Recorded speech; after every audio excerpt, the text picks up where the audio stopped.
To make the homemade Play-Doh, you want to start off with the dry ingredients, which is 1 cup of flour, a half a cup of salt, and 1 to 2 tablespoons of cream of tartar. You can find that at pretty much any supermarket. Once you have all the dry ingredients into your bowl, you just want to mix it all together.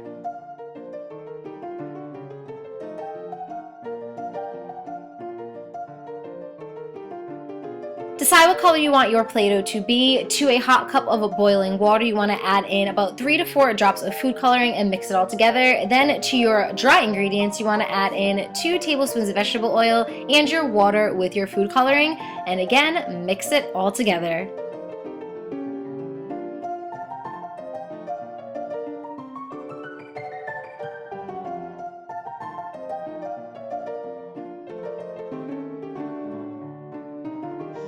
Once you have everything pretty much well incorporated, you want to add your second cup of flour, so 2 cups of flour in total. Mix it all together until the batter, quote unquote, batter becomes firm.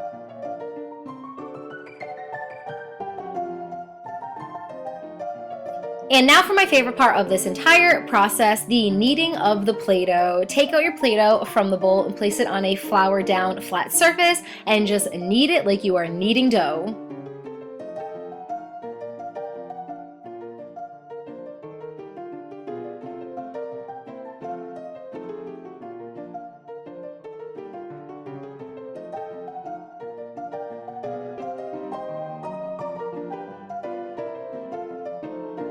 And here's an example of what the final product could and should look like. It is so amazing, so easy to make. I actually made this with my students a couple of weeks ago and they still play with it to this day. It is really, really long lasting and it is just so much fun to play with. My one suggestion would be when you are done playing with it to put it in a airtight container or put it in a Ziploc bag because it will dry out. But in the meantime, just have a great time pulling at this and playing with it and making fun little shapes and fun little creations.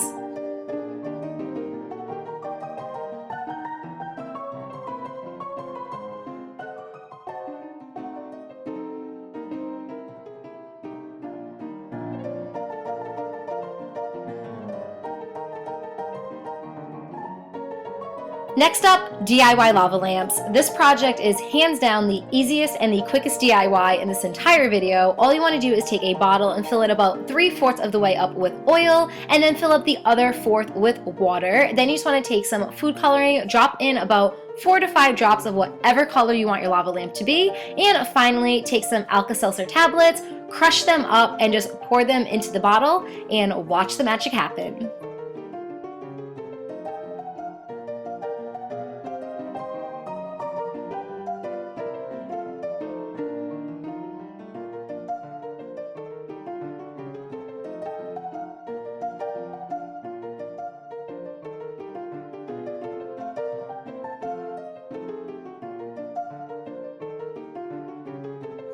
The second time that I tried this DIY out, I used less water and more oil, and I have to say I like this one a lot more. It has less of a color on the bottom and more space for the bubbles to kind of filter around. So it is completely up to you. If you want more of the color on the bottom like the first one that I made, add more water. If you want less of the color on the bottom and more bubbles, add a little less water and a little more oil.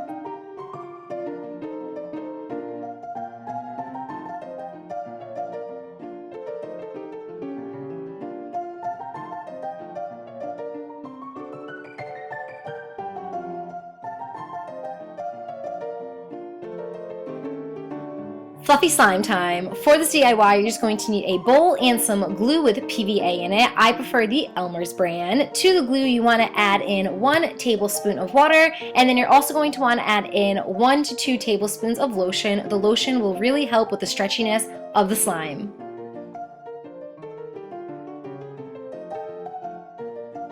Add in your food coloring. My rule of thumb for making fluffy slime is to add more food coloring than I would to normal slime. The reason for this is when you add in the shaving cream, the color becomes a lot lighter and a lot more opaque. So I added some here and then I also added a little bit more later. Once you have your food coloring in the bowl, mix it all together and then add in your shaving cream. There are really no exact measurements for this. I tried to do 2 times as much shaving cream to the amount of glue that I used earlier.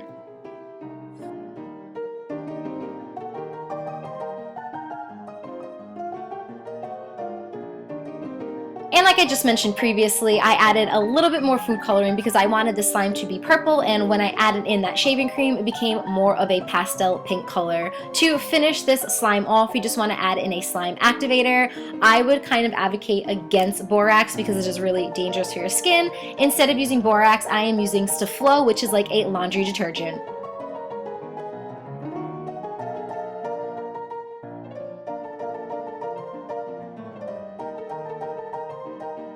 Add a little bit of your activator in at a time. When it becomes firm and not sticky to the touch, you are ready to pull it out of the bowl and start kneading it. So I just took my slime out of the bowl, I placed it on a flat surface, and I just started kneading it together like I did earlier with the homemade Play-Doh.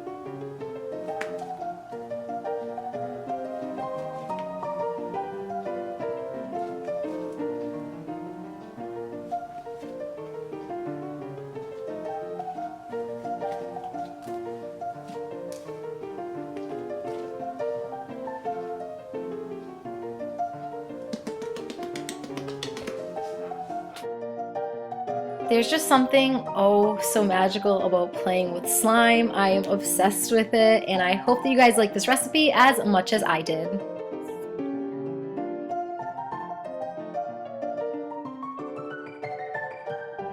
I'm going to be very honest with you, this next DIY project is pretty pointless, but so freaking cool to create: the rainbow water experiment. For this experiment, you're going to need 5 different glasses. To the glasses, you're going to add in different increments of tablespoons of sugar. To the first glass, you're going to add no sugar. Next glass, 1 tablespoon of sugar, and then 2 tablespoons of sugar, 4 tablespoons of sugar, and finally 6 tablespoons of sugar in the last glass.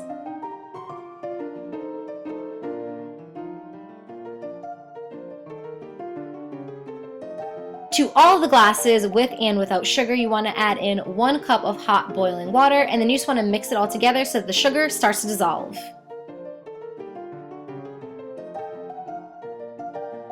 The final step for prepping your water is to add in your food coloring. I just tried to follow the Roy G. Biv method, so red, orange, yellow, green, blue, and purple, only I omitted orange. I started with red in the cup that had no sugar, and I ended with purple in the cup that had the 6 tablespoons of sugar.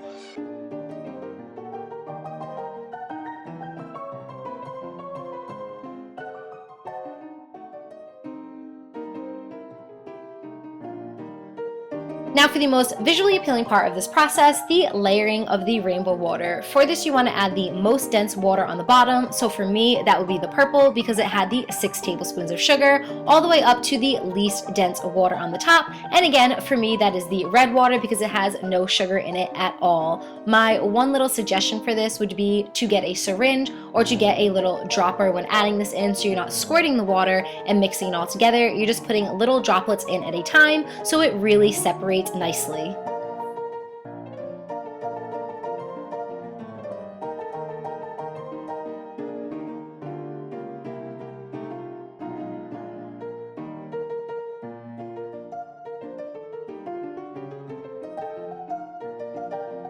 Check this out. It is so gorgeous. I just stared at this for like a solid 10 minutes. Again, I understand that this is an extremely pointless DIY, but I am a teacher and I think I'm going to do a whole project on density with my students and create these in the classroom. I think that they would have a blast making them, and I think that you guys will have a blast making them as well.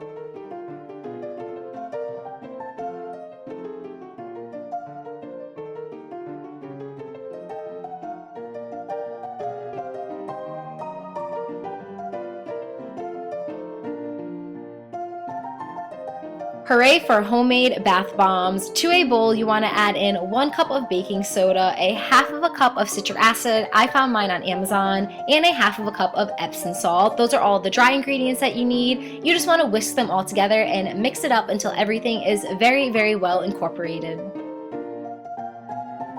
For your wet ingredients, you want to add to a separate bowl 2 tablespoons of water, 2 tablespoons of olive oil, and 1 to 2 tablespoons of an essential oil. If I can make a suggestion, I suggest the lavender essential oil. It smells so good. Then just mix, mix, mix. Depending on how many different colors you want in your bath bomb, split up your dry ingredients into that many bowls. Then you want to add in about 4 to 5 drops of food coloring and about 1 tablespoon at a time of your essential oils, oil, and water mixture. Then you just want to mix up everything until you get a sand-like consistency.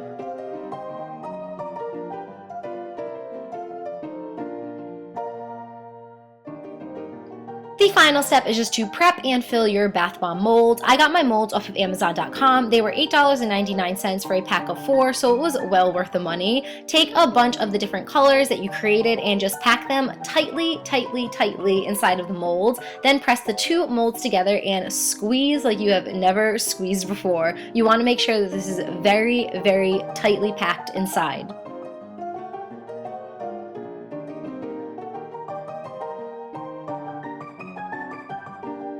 To release the bath bomb, gently tap at the perimeter of the mold with a spoon and then just peel the mold away and you should be left with a beautiful, beautiful looking bath bomb.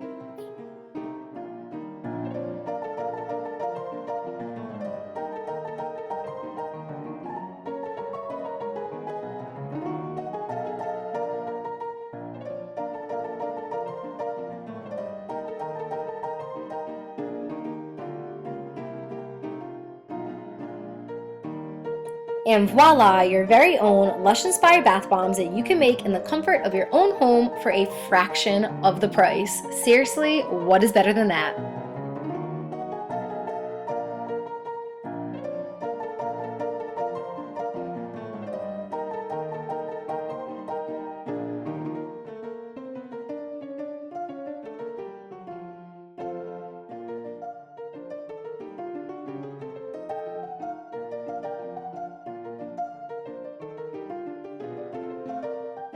Last but definitely not least, drumroll please, the ever-trending fidget spinners. For this DIY, you're going to need 4 bottle caps, and you just want to place them kind of in the shape of a triangle with 1 in the center and the other 3 evenly spaced between. Then you want to take some salt or anything that you have that could weigh the fidget spinner down, and you just want to pour it into the outer 3 bottle caps. To seal it in, you want to take some bingo chips. If you don't have these, you can just make it out of cardboard or out of cardstock, and you just want to hot glue the edges and place it down, sealing all of that salt right inside of the bottle cap.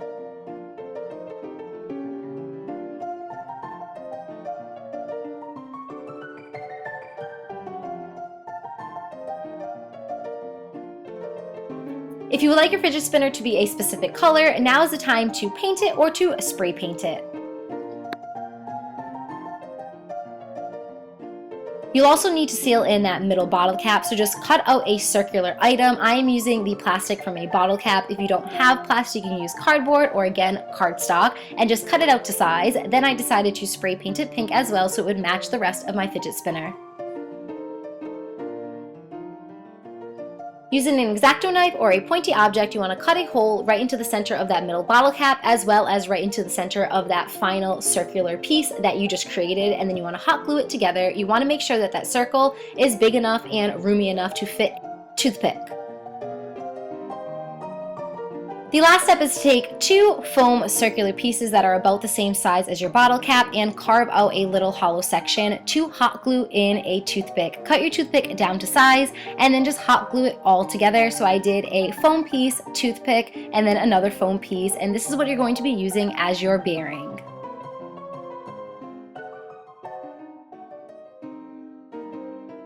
Here it is in all of its spinning glory. It is so stinking cool. Of course, it does not spin as long as a regular fidget spinner with a bearing would, but it definitely does the trick, and it is so much cooler knowing that you made it at home from scratch. And that is it for this video. Thank you guys so much for watching. I really hope you enjoyed it. Please let me know your thought in the comments below, and please subscribe to my channel if you haven't yet and you enjoy my videos. I hope you're all having an amazing day, and I will talk to you soon. Bye guys!